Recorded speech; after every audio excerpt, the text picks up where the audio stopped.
Olá, crianças, bom dia. Continuamos com as nossas correções hoje, tá bom?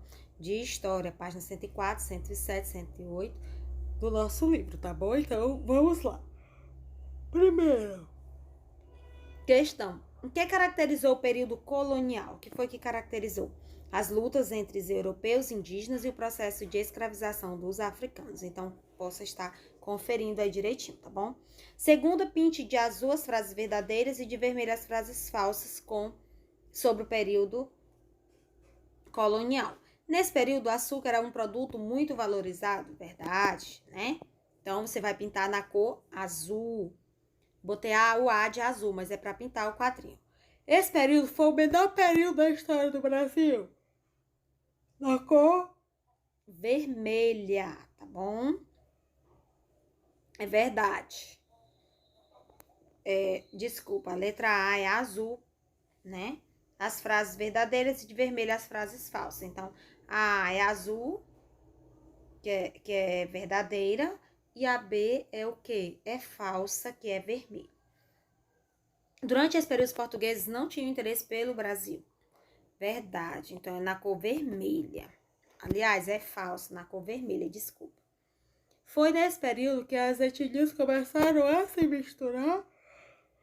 Verdade. Verdade, na cor azul. Então fica azul, vermelho, vermelho e azul. Eu coloquei a letra inicial do nome de cada cor. Marque um X nos acontecimentos ocorridos no período colonial. O que foi o que aconteceu no período colonial? Muitas cidades foram fundadas. Houve a escravização dos africanos trazidos para as lavouras de cana de açúcar. Tá bom? Depois nós vamos ter a quarta questão. Quando começa e termina o período desculpa, pulei uma. A cultura de cana-de-açúcar foi responsável pelo povoamento do litoral, verdade. Então, marca o X. Quarta, quando começa e termina o período colonial? Quando começa em 1530, quando Portugal toma posse do Brasil, e termina em 1822, quando é proclamada a independência do Brasil. Correto? Então, confiram direitinho. Próxima questão. Responda as perguntas a seguir. Por que o governo português, no início da colonização, não conseguiu se instalar no Brasil? Por quê? Porque não tinha dinheiro suficiente. Diante dessa dificuldade, o que o rei criou? Criou o sistema de capitanias hereditárias. C. Como foi feita a divisão dos lotes? Como foi? A divisão foi feita em capitanias hereditárias que separavam o território em 15 grandes lotes de terra. D. A quem esses lotes foram entregues? Foram entregues aos nobres portugueses que tinham um bom relacionamento com o rei. Segunda, observe o mapa e circule as capitanias mais próximas da região onde você mora, né? Da capitania onde nós moramos. Quais são as duas capitanias que ficam aqui aproximadamente no local que a gente mora, né? O nosso Piauí aqui, você pode estar circulando.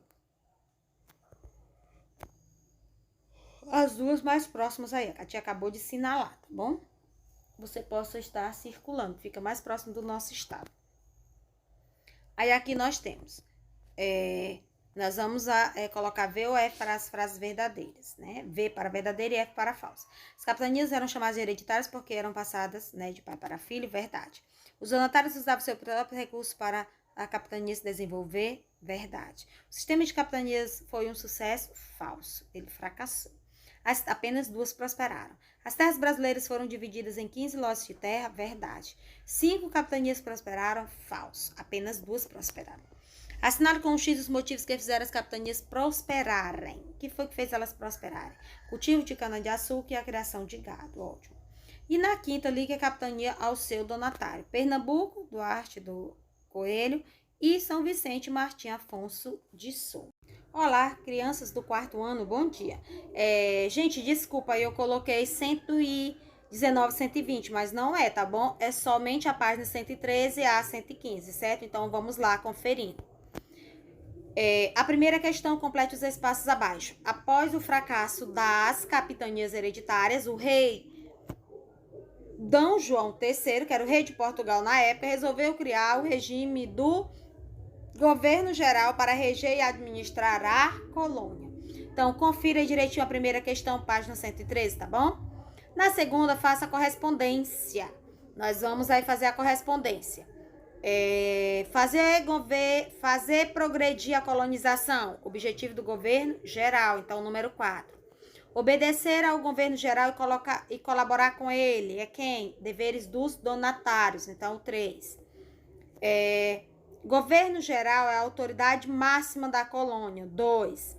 Baía de Todos os Santos é o local de instalação do governo geral, então 1. Fica na segunda, 4, 3, 2, 1, ótimo. Terceira questão, marque de acordo com a legenda. 1, Tomé de Souza, 2, Duarte da Costa e 3, Mendes Sá. Combateu os invasores franceses, quem foi? Duarte da Costa, então 3. Desenvolveu a cultura de cana-de-açúcar, 1, Tomé de Souza. Perdeu autoridade para governar e administrar por problemas criados pelo seu filho, quem é? 2, Duarte da Costa.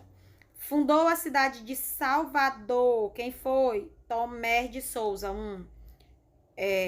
Fundou a cidade de São Sebastião do Rio de Janeiro. Quem foi? Foi Mendes Sá, tá bom? Então, 3, o último. Então, fica 3, 1, 2, 1, 3. Confira direitinho a terceira questão. Próxima, quarta questão. Qual foi a importância dos padres Manuel de Nóbrega e José de Anchieta na nossa história? Eles fundaram o Colégio de São Paulo de Piratininga e daí nasceu a cidade de São Paulo. Colégio de São Paulo de Piratininga, letra maiúscula, porque é o próprio nome da escola. E São Paulo, o nome da cidade também. Complete o quadro de acordo com os auxiliares do governo geral e suas atribuições. Nós temos aí os auxiliares, ouvidor-mor, no caso. Nós vamos ter as atribuições. É responsável pela justiça.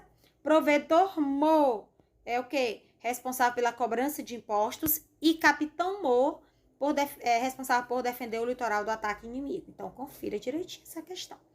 Na sexta, quais foram as cidades que surgiram com os governos gerais e que hoje têm grande valor no nosso desenvolvimento? Quem as fundou? Quem foi que fundou?